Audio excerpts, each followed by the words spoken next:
Fala, meus consagrados, tudo bem com vocês? Herbert Ford aqui, e nesse vídeo nós vamos estudar sobre energia mecânica. Se você já está estudando e mesmo assim está com dificuldade nesse conteúdo, fica tranquilo, pega um lápis, pega seu caderno para fazer suas anotações e confira logo esse vídeo após a vinheta. Bro!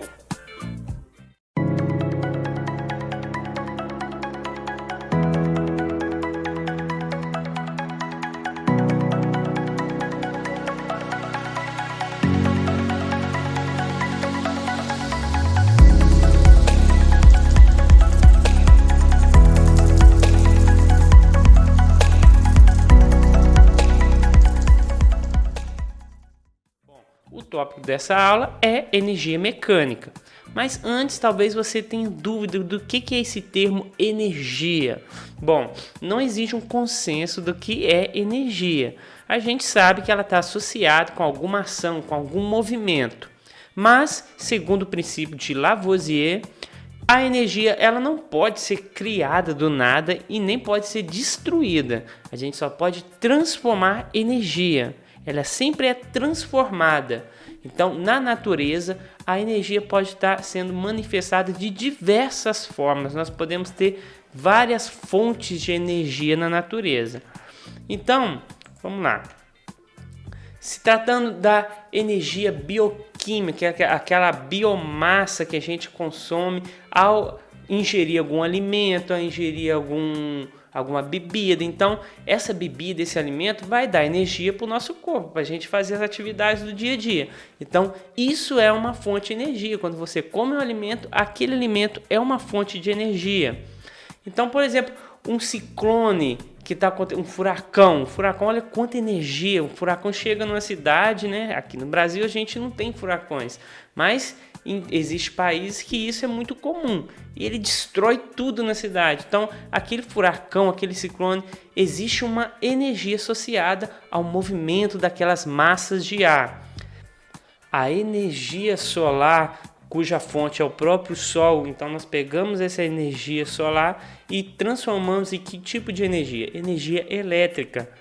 Então, as usinas termoelétricas, cuja fonte é a energia térmica, que nós utilizamos também para produzir energia elétrica, e aquela energia associada com movimento. Então, por que nós nos alimentamos? Para produzir movimento, para os nossos órgãos poderem trabalhar. Então, nós tiramos a energia do alimento e transformamos a energia dos alimentos em movimento, para deixar o nosso corpo trabalhando, funcionando. Então, isso é transformação de energia. Tudo isso é uma fonte de energia que está sendo utilizada para transformar a energia em outras formas. Então, vamos lá. O tópico de hoje, dessa aula, é energia mecânica. Então, na energia mecânica, nós temos a energia cinética e a energia potencial. Sobre a energia cinética, o que é energia cinética? A energia cinética está associada com o movimento. Então, por exemplo, um barco ele pega aquela energia fornecida pelo próprio vento, pelo deslocamento das massas de ar e transforma essa energia em movimento do barco. Então, o ar está, de certa forma, impulsionando esse barco para estar se movendo. E esse ato de mover, se tem velocidade, então você pode já supor, se tem velocidade, isso é energia cinética. Então, por exemplo, uma turbina de uma usina hidrelétrica. Então, se você não sabe como é que funciona a ideia lá das usinas hidrelétricas, então tem uma turbina que está rotacionando, então a velocidade que aquela turbina está girando está associado com a energia cinética. E um batistaca também, não sei se vocês já viram isso nessa cidade, mas o que é? É um equipamento, é um guindaste que levanta uma haste muito pesada a uma certa altura e aí ele libera essa barra de aço e ela cai ganhando velocidade. Ela é solta, ganha velocidade e comprime uma outra coluna que vai ser utilizada aí na produção, na construção de algum edifício. Então, quando ela cai, ela ganha velocidade. Esse ganhar velocidade está associado com essa energia cinética. E como que a gente calcula isso? Existe uma forma para a gente calcular essa energia que é ganha, essa energia cinética, que é essa seguinte aqui. Energia cinética é igual à massa daquele corpo, então a massa que é dada em quilogramas, vezes a velocidade ao quadrado. Velocidade, como vocês sabem, é dada em metros por segundo, dividido por 2. A unidade de medida disso tudo, no final da conta, vai ser joules. Energia, a unidade de medida para a energia é joules, tá bom? Então, por exemplo, vamos supor aqui que esse barquinho tem uma massa aí de aproximadamente 1 tonelada. Vamos supor, 1 tonelada que é 1000 quilos, certo? 1000 quilogramas. Então esse barco tem 1000 quilogramas e ele está se movendo com uma velocidade de 10 metros por segundo.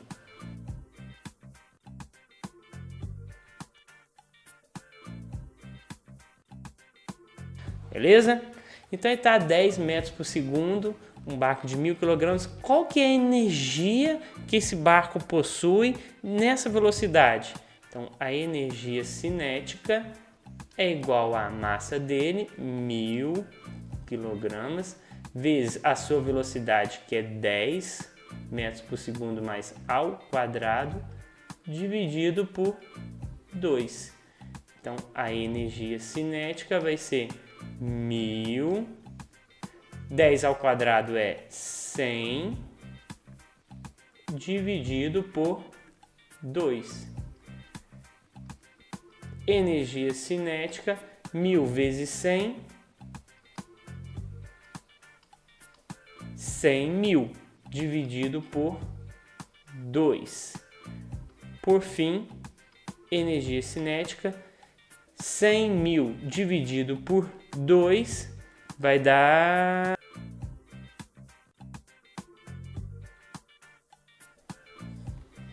Um outro tipo de energia mecânica é a energia potencial, que pode ser gravitacional ou elástica. A energia potencial gravitacional está associada com a altura que um corpo está em relação a uma região que possui gravidade. Então, um objeto sobre a superfície da Terra está sujeita a esse tipo de energia potencial. Então, quanto mais alto um objeto está em relação a um referencial, que nesse caso vai ser o solo, maior vai ser a energia potencial desse corpo. Então, lá naquele exemplo do batistaca que tinha energia cinética associada ao movimento, como que ele ganha energia para transformar em energia cinética? Subindo, aumentando a altura dessa estaca e liberando ela. Então, quando eu tenho um equipamento que puxa essa estaca até uma certa altura, quanto maior a altura, maior a energia potencial. E aí, quando esse equipamento é liberado, ele é solto, essa barra de aço, ela transforma essa energia que é potencial devido à sua altura em energia cinética. Ela vai ganhando velocidade à medida que essa estaca cai. Então, isso é transformação de energia. Mas a energia associada à altura que essa estaca se encontra é energia potencial. A gente dá um nome disso de energia potencial. Então, quanto maior a altura que um corpo está em relação ao nosso referencial, que é o solo, maior é essa energia. E se esse corpo estivesse no solo, nós consideramos no solo a altura zero. Então, para a altura zero, não há energia potencial, porque ele está no solo, ele está em cima do nosso referencial. Então, vamos supor nesses três casos, eu tenho 3 maçãs, uma a uma altura de 2 metros, que é a maçã a outra na altura de 2,5 metros, que é a maçã B, e por último a maçã C, que está em uma altura de 3 metros na nossa árvore. Para calcular a energia potencial gravitacional de cada um desses corpos, então nós podemos utilizar essa fórmula. Energia potencial vai ser a massa de cada maçã vezes a gravidade que está atuando sobre ela, multiplicado também pela altura que ela se encontra em relação ao nosso referencial, que é o solo, certo? Então, por exemplo, vamos pegar o exemplo da maçã C, a maçã que está na maior altura. Deixa eu mudar a canetinha aqui. Então, vamos supor que nossa maçã C, vamos falar só da maçã C aqui para o nosso estudo de caso. Essa maçã possui uma massa de 100 gramas. 100 gramas que dá exatamente 0,1 quilograma. Lembrando que a gente tem que sempre usar as unidades no sistema internacional. Então, massa não é dada em grama, é dada em quilograma. Então, a massa é de 0,1 quilogramas. E qual que é a altura dela? Não é 3 metros? Então, se ela está a 3 metros, o nosso H vai ser 3 metros. E para facilitar nossos cálculos, nós vamos utilizar uma aceleração da gravidade de 10 metros por segundo ao quadrado. Beleza? Qual que é a energia potencial gravitacional dessa maçã quando ela está exatamente a 3 metros de altura?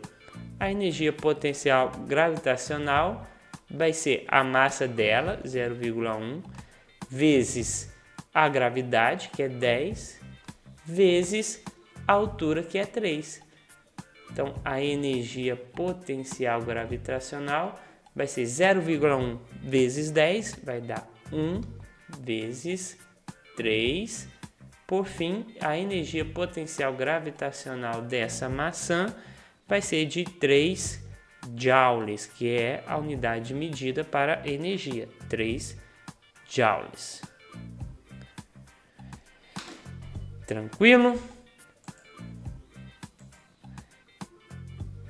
E por fim, nós temos a energia potencial elástica. A energia potencial elástica, com o próprio nome nos meio que induz, ela está associada com um movimento de algo elástico, que no nosso caso seria representado como uma mola. Então, tudo o que estiver envolvendo mola, compressão, ou comprimindo ou esticando essa mola, nós podemos calcular uma energia potencial desse movimento, dessa compressão ou desse esticamento, desse alargamento da nossa mola. Então, isso é muito utilizado em automóveis e a gente precisa de saber calcular a energia potencial. Então, os engenheiros, eles calculam isso para ter uma ideia de que tipo de mola que deve ser utilizada, dependendo do veículo, da massa daquele veículo, se ele tem uma grande massa, se ele é muito pesado ou não. Também utilizamos isso em algumas balanças. Você já deve ter visto esse tipo de balança, que você coloca um corpo aqui pendurado nesse gancho e lá dentro, internamente nessa balança, existe uma mola. Que essa mola, quanto mais ela é esticada, maior é o registro aqui na nossa escala, maior vai ser a massa associada com aquele corpo. E a energia associada com a deformação dessa mola que está dentro desse equipamento, a gente chama de energia potencial elástica. Como que a gente faz para calcular essa energia potencial? Nós utilizamos essa fórmula. A energia potencial elástica é igual a essa constante elástica, que é um valor que atribui, como é um termo constante, vai depender aí do material, do tipo de mola que você está utilizando. E isso é um valor já tabelado. Vai depender da deformação, esse X é o quanto que deformou aquela mola, quanto que ela foi comprimida ou o quanto que ela foi esticada. Então essa distância, essa deformação, a gente utiliza aqui no nosso X e ela é dada em metros. Essa deformação é dada em metros. Deformou, foi comprimida com quanto? 10 centímetros, 0,1 metros, ou ela foi esticada por 10 centímetros, que também é 0,1 metros. E aí nós utilizamos esse valor aqui no termo X.